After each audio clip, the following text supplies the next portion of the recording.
บ้านพักเมืองออกเฮินมาโซหานางน้องออกเงินไป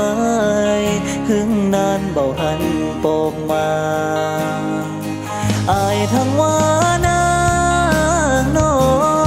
ไปหาเงินเก็บหอมปอกมาที่ไหนได้จ้าสาวนางไม่มีคนหมา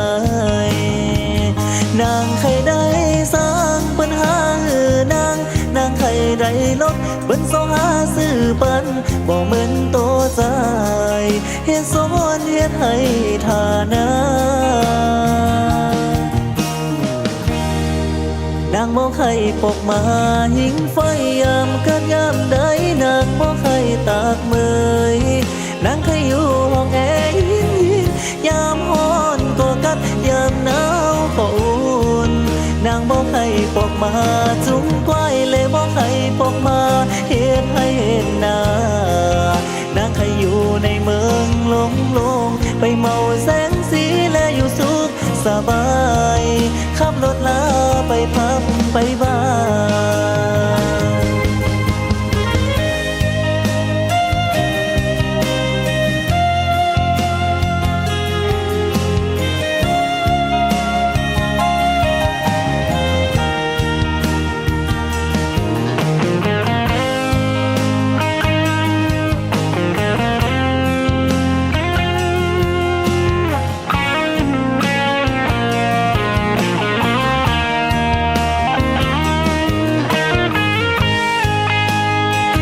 นางใครได้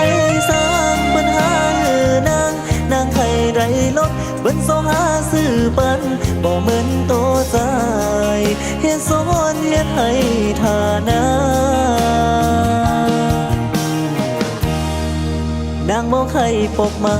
หิงไฟยามกันยามใดนางบ่ใครตากเมยนางเคยอยู่ห้องแอร์ยามฮ้อนก็กัดยามหนาวก็อุ่นนางบ่ใครปกมาจุ้งก้อยเลยบ่ใครปกมาเห็นให้เห็นหน้านางเคยอยู่ในเมืองลงไปเมาแสงสีและอยู่สุขสบายขับรถลาไปพับไปบ้า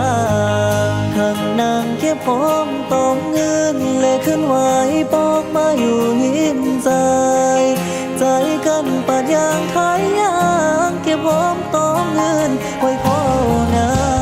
งเบาขึ้นลาน้องคุณงา